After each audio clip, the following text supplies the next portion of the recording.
সজনে পাতা আমাদের স্বাস্থ্যের জন্য খুবই উপকারী। হ্যালো ভিউয়ার্স, আসসালামু আলাইকুম। লাইলা ইকবাল পেজে আপনাদের সবাইকে স্বাগতম। আজ আমি আপনাদের মাঝে শেয়ার করব সজনে পাতা ভাজি রেসিপি। সজনে পাতা আমাদের স্বাস্থ্যের জন্য খুবই উপকারী। এতে প্রচুর পরিমাণে ভিটামিন এবং মিনারেল রয়েছে।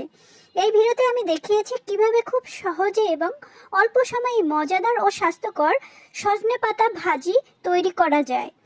যারা তিতা বা তেতো খাবারের কারণে সজনে পাতা খেতে পারেন না, তাদের জন্য এই রেসিপিটি একদম পারফেক্ট। সজনে পাতা তৈরির জন্য আমি একটি কড়াইতে তেল দিয়ে নিয়েছি হাফ কাপ। তেলটা একটু গরম হলে এর মধ্যে আস্ত শুকনা মরিচ ভেঙে দিয়ে নিচ্ছি 2 পিস। মরিচটা দিয়ে 1 মিনিটের মতো কম আঁচে নেড়ে চেড়ে নিব। এরপরে আস্ত জিরে দিয়ে নিচ্ছি 1/3 চা চামচ। লবণ দিয়ে নিচ্ছি স্বাদ মতো। এবারে মরিচটাকে কম আঁচে 1 মিনিটের মতো তেলে ভেজে নিচ্ছি। এখন তেলের মধ্যে দিয়ে নিচ্ছি 2 কাপ পরিমাণ পেঁয়াজ কুচি ও রসুন কুচি দিয়ে নিচ্ছি 4 টেবিল চামচ।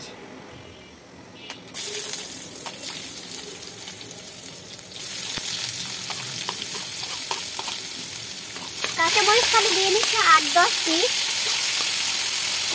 এবারে মাঝারি আঁচে পেঁয়াজটাকে 4 থেকে 5 মিনিট সময় নিয়ে ভেজে নিয়েছি। পেঁয়াজটা একটু নরম হলে এর মধ্যে আগে থেকে ধুয়ে ও কেটে রাখা সজনে শাকগুলো দিয়ে নিচ্ছি তেলের মধ্যে। এবারে নেড়ে চেড়ে পেঁয়াজের সাথে ভালো করে শাকটাকে মিশিয়ে নিচ্ছি। এভাবে নেড়ে চেড়ে রান্না করব 4 থেকে 5 মিনিট। 5 মিনিট পরে এর মধ্যে দিয়ে নিচ্ছি ভাজা চিলি ফ্লেক্স 1/2 চা চামচ। এভাবে আমি 10 থেকে 12 মিনিট শাকটাকে তেলের মধ্যে ভেজে নিয়েছি। শাকটা ভাজা হয়ে গিয়েছে।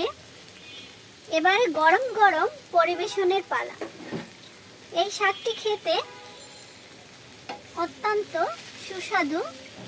আপনারা গরম ভাতের সাথে এই শাকটি খেতে পারেন, কারণ এটি খুব সহজেই তৈরি করা যায় এবং অল্প সময়ে এই মজাদার ও স্বাস্থ্যকর সজনে পাতা ভাজি খুব সহজেই তৈরি করা যায়। একদম তাদের জন্য খুব সুন্দর এবং পারফেক্ট একটি রেসিপি। সজনে পাতা এই পদ্ধতিতে রান্না করলে তেতো ভাব অনেকটাই কমে যায়। তাই দেরি না করে আজই ট্রাই করুন। আল্লাহ হাফেজ।